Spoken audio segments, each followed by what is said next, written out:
صلى الله عليه وآله وسلم. ثم إلى أرواح أهل بيته الكرام الصحابة والقرابة والتابعين وتابع التابعين إلى يوم الدين، خصوصا إلى سيدنا الحسن البصري وسيدنا دون البغدادي وسيد الشيخ عبد القادر الجيلاني وسيد الشيخ محمد بن عبد الكريم السمان المدني، ثم إلى روح مولانا وجدنا الشيخ محمد أرشد بن عبد الله البنجلي والشيخ محمد كشف الأنوار بن إسماعيل البنجلي بن أروى الحبيب علي بن حسن بن عبد الله بن حسين بن عمر بن عبد الرحمن بن عبد العفاس باعلوي، ثم إلى أرواح جميع مشايخنا ومعلمنا ووالدينا وأمهاتنا وقراباتنا وجيراننا أجمعين ومن له حق علينا، وإلى أرواح جميع إخواننا المسلمين والمسلمات والمؤمنين، خصوصا حجي جعفر بن عبد الله، أن الله تعالى الكريم المنان الرحيم الرحمن يتغشاهم بالرحمة والمغفرة ويعين علينا وعلى ذريتنا أجمعين من بركاتهم وأنوارهم وأسرارهم وعلومهم ونفحاتهم وخصوصيتهم وكراماتهم في الدين والدنيا والآخرة، وعلى نية أن الله يرزقنا وأزواجنا وأولادنا وذريتنا التوبة والمغفرة والتوفيق والهداية والاستقامة وحسن الخاتمة والشفاء العاجل من جميع الأمراض الباطنة والظاهرية والروحانية والباطنية، وطول العمر إلى فوق 100 في صحة كاملة وعافية كاملة لإعلاء كلمة الدين والإخلاص والصدق واليقين، وحسن الخاتمة في خير ولطف وعافية وسلامة، وأن الله تعالى الكريم لا يعذبنا وإياهم في الدنيا وفي البرزخ وفي القيامة، ويدخلنا وإياهم بفضل وكرامه جنات الفردوس بغير حساب. على هذه النيات وعلى كل ما نوى به سلف الصالح، وإلى حضرة النبي الفاتحة. رب العالمين الرحمن إياك نعبد وإياك نستعين، صراط الذين أنعمت عليهم. أعوذ بالله من الشيطان الرجيم. بسم الله الرحمن الرحيم. الحمد لله رب العالمين، اللهم صل وسلم وبارك على سيدنا محمد وعلى آله وصحبه أجمعين. أما بعد، سبحانك لا علم لنا إلا ما علمتنا إنك أنت العليم الحكيم، ولا حول ولا قوة إلا بالله العلي العظيم العزيز العليم الذي كل حرف كتب ويكتب أبد الآبدين ودار الداخرين. رضي الله عني وعنكم وعن جميع المسلمين، وقال رضي الله عنه: وليكن من شأنك ومما يعتني به جنانك وتعمل فيه أركانك وتقصده بكليات إنسانك وتعض عليه بنواجذ أسنانك وتملأ به الزوايا ومكانك وتجد فيه بغاية إمكانك طلب العلم الشريف. Sambungan lagi dari wasiat Habib Ali bin Abdullah Al-Atas. Dan hendaklah pekerjaan engkau dan sesuatu yang memperhatikan akan dia oleh hati dan pikiran engkau, serta mengerja pada sesuatu itu oleh anggota engkau, dan menghendaki engkau akan sesuatu itu dengan seluruh badan engkau, dan menggigit atas sesuatu itu engkau dengan gigi-gigi engkau, dan memenuhi dengan sesuatu itu engkau akan bunju rumah engkau, dan bersungguh-sungguh engkau padanya dengan sehabis-habis kekuasaan engkau. Sesuatu itu adalah menuntut ilmu agama yang paling mulia itu. Jadi ini nasihat sidin, wasiat sidin, supaya pekerjaan kita dan yang kita perhatikan dan yang kita perkuat dan kita hifaki rumah kita, yaitu dengan menuntut ilmu agama yang sangat mulia itu. Di sini beliau menyatakan bahwa menuntut ilmu ini bukan pekerjaan yang enteng. Ini karena ilmu ini paling mulia. Kita ambil kata-kata daripada jawaban Sayyidina Ali terhadap orang yang datang menanyakan kepada beliau masalah antara harta dengan ilmu. Pertanyaannya, ilmu dengan harta mana yang lebih utama? Jawaban Sayyidina Ali, 10 kali orang itu bertanya dengan 10 orang, maka jawaban sama, yaitu bermula ilmu lebih utama daripada harta.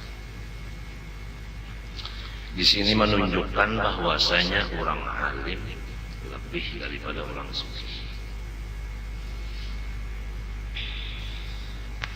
Tetapi ilmu bukan dicapai dengan mudah. Harus hati kita, anggota kita, seluruh badan, dan seakan-akan ilmu itu kau diikut lawan gigi. Jadi jangan ikut yang lain. Dan rumah harus banyak bisi kitab agama. Qasidan bidzalika wajh Allahil karim. Tapi hal keadaan engkau menuntut dengan ilmu itu tadi akan ridhonya Allah yang sangat mulia. Jadi kalau ilmu itu mulia, Allah lebih mulia, maka menuntut ilmu itu semata-mata karena Allah. Nomor 2, niatnya wattaqaquha fi dinillah, hendak mengetahui agamanya Allah. Pertama, semata-mata karena Allah. Yang kedua, niatnya memaham agama Allah supaya paham, ya ke air mutlak itu bujur-bujur mengerti. Jadi kada tersalah lagi. Seperti istinja supaya mengerti, jadi jangan tersalah. Seperti mandi wajib dan seperti wudu dan lain-lainnya.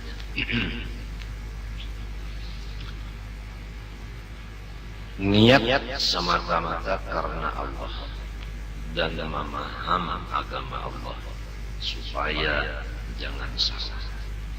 La li gharadin akhar, jangan sekali-kali niat engkau menuntut ilmu ini tujuan yang lain.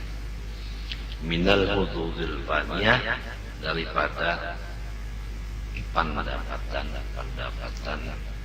nang jagar hancur ini. Jangan ada tujuan dunia. Wal maqasidid daniyati, dan maksud-maksud yang hina, ya dunia itu. Nah, di sini niat kita menunjukkan pekerjaan kita. Pekerjaan menunjukkan niat kita. Kalau orang betul menuntut ilmu itu karena Allah dan hendak memaham akan agama Allah, niscaya sesudah ia menuntut ilmu faham, lalu ia mengamalkan semata-mata karena Allah. Tidak ada menghendaki gaji dan tidak ada menghendaki kedudukan sampai habis umur. Itu bedanya orang yang menuntut ilmu karena Allah dengan orang yang menuntut ilmu bukan karena Allah. Sesudah dia alim, nantinya apa kerjanya? Meneruskan ilmu ma'rifah atau ada campuran lain. Ini supaya kita sama-sama memeriksa diri, karena kita masih diberi Tuhan umur untuk memperbaiki diri kita yang masih banyak rusak. Wa innal ulama'a warathatul anbiya. Dari karena aku menyuruh karena Allah jangan menghendaki kedudukan. Ulama itu orang yang berhasil menuntut ilmu, alim, itu adalah derajatnya pengwaris dari segala nabi. Jadi ulama-ulama itu pengwaris segala nabi. Karena nabi-nabi itu alim berada.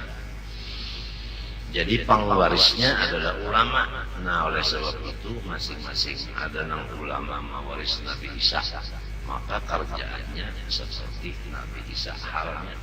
Ada seperti Nabi Musa, itu ngaruhnya di bawah qadam Nabi Isa dan di bawah qadam Nabi Musa, dan ada lagi yang di bawah qadam nabi-nabi yang lain. Tapi yang paling sempurna di bawah qadamnya Sayyidina Muhammad sallallahu alaihi wasallam. Adapun orang-orang yang ulama warasatul anbiya dan nabinya di situ Nabi Muhammad sallallahu alaihi wasallam, maka itu diatur.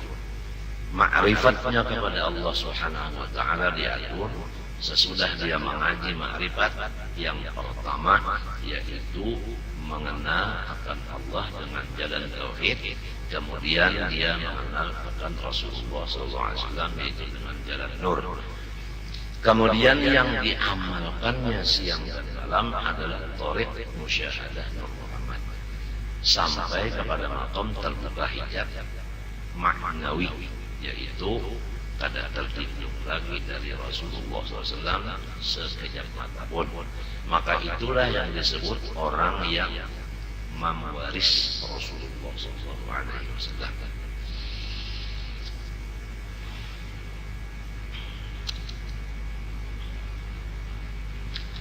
Kama warada, sebagaimana ada hadisnya itu. Qala ta'ala, firman Allah Ta'ala mengenai kemuliaan orang alim. Syahidallahu annahu la ilaha illa huwa wal malaikatu wa ulul ilmi. Syahidallah ay bayyana li khalqihi bid dalail wal ayat annahu hal wasyah la ilaha la ma'budu bihaqqin fil wujud illa huwa yani Allah. Syahidallah, menyatakan oleh Allah kepada makhluknya melewat segala dalil-dalil dan ayat-ayat. Jadi dalil-dalil yaitu alam semesta. Ini Tuhan menyatakan dirinya kepada makhluk. Jadi barang siapa sudah tahu makna syahidah, yaitu bayyana li khalqihi bidalail wal ayat, maka setiap yang dilihat dan didengar dan dicium dan dirasa dan dipakai, dimakan, diminum, semuanya itu adalah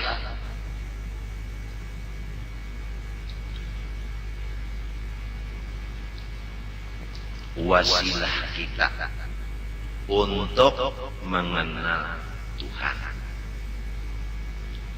perantara kita untuk mengenal Allah. Nyata Allah Ta'ala itu di mata kita, karena yang kita lihat ini dalil bagi Allah tadi, menunjuk kepada Allah tadi. Demikianlah yang didengar dan lain-lain tadi. Yang kedua, Allah menyatakan kepada makhluknya akan dirinya dengan ayat-ayatnya. Jadi satu huruf daripada Al-Quran itu menyatakan akan Allah Subhanahu wa Ta'ala, baik bentuk hurufnya maupun baris hurufnya maupun arti arti hurufnya, maksudnya terjemah atau makna daripada huruf itu. Semua itu adalah Allah menyatakan dirinya dengan perantara itu tadi. Jadi syahidallah ay bayyana li khalqihi annahu la ilaha illallah. Allah sudah menyatakan kepada makhluk. Nang dinyatakannya itu bunda Tuhan. Di mana Tuhan menyatakan itu? Yaitu bidalail wal ayat. Di dalil-dalilnya ini disitulah nampaknya Allah.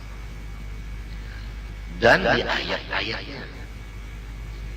Ini bagi orang yang paham makna syahidah. Kalau orang kadang mengerti makna syahidah ini bayyana, artinya mencari lawan Tuhan. Kalau orang udah tahu syahidah kan dicari lagi. Nang dilihat kon mata, udah menunjuk ke Allah, nang di telinga menunjuk ke Allah semuanya. Nang di muntung menunjuk ke Allah, ya ka bacaan di muntung, ya ka baca Fatihah, ya ka baca doa iftitah, atau takbiratul ihram, kalau ka tahiyat ka, kemudian pekerjaan pulang ruku itu semuanya dalil-dalil nang Allah mantabiyin kepada kita bahwa sidinlah Tuhan. Jadi kada terlinding lagi Allah Ta'ala bagi orang yang sudah diberi paham oleh Allah makna syahidah. Jelas Allah. Nomor 2 wal malaikat, yakni syahidu bil iqrar bidzalik. Segala malaikat menyatakan yang demikian. Segala malaikat menyatakan yang demikian. Menyatakan bahwa Allah adalah Tuhan yang sebenarnya. Macam apa tuh? Malaikat menyatakan bil iqrar, dengan mengatakan. Jadi perkataan malaikat dan perbuatan malaikat ini ada iqrar bil lisan, ada iqrar bil ahwal. Itu menunjukkan bahwa memang yang disembah sebenarnya adalah malaikat. Itu katanya pekerjaannya tidak ada lain daripada mengubudiyahkan, menghambakan diri kepada Allah. Jadi jelas bahwa malaikat itu mengikrarkan dengan lisanul hal wal maqal bahwa yang disembah sebenarnya adalah Allah. Ini nomor 2 malaikat. Kemudian nomor 3 wa ulul ilmi. Tafsirnya ulul ilmi minal anbiya'i wal mu'minina. Syahidu bil i'tiqadi wal lafz. Ulul ilmi, semua orang-orang yang mempunyai ilmu agama.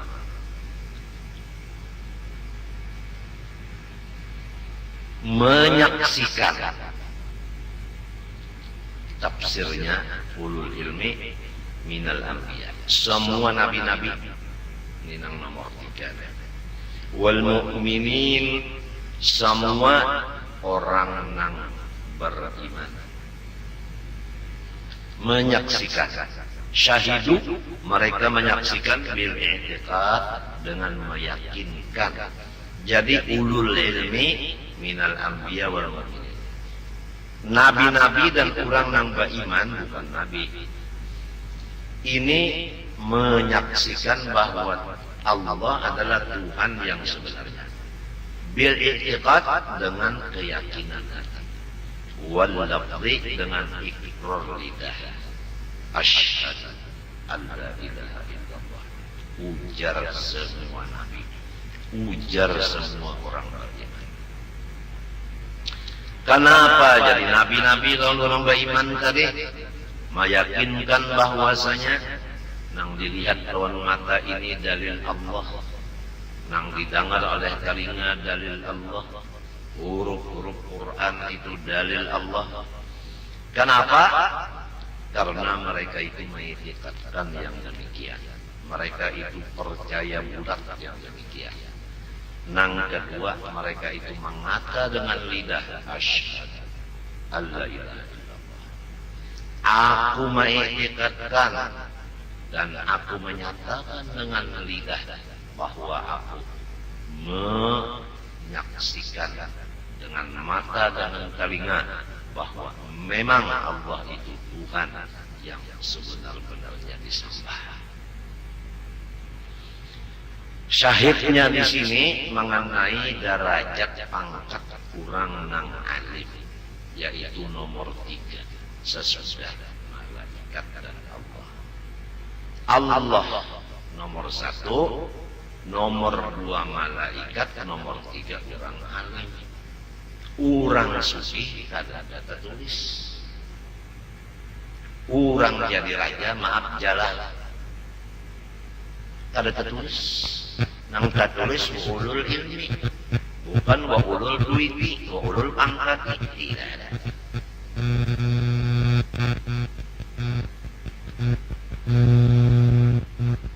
Oleh sebab itu utama ilmu agama dari harta dan pangkat. Nah, sini wasiat kawan kita, jadikanlah diri engkau orang nang hifah dada lawan utak, awak melaksanakan menuntut nang afdal supaya menjadi orang alim. Terserah saja. Maukah jadi orang alim kata. Kalinya orang alim itu nang bersusuan, bergamis baju batas kanan, bertunduk, kajar kurimit, muntung kada. Ada orang alim itu orang nang kena ada sesudah yang tayangan yang lewat ini.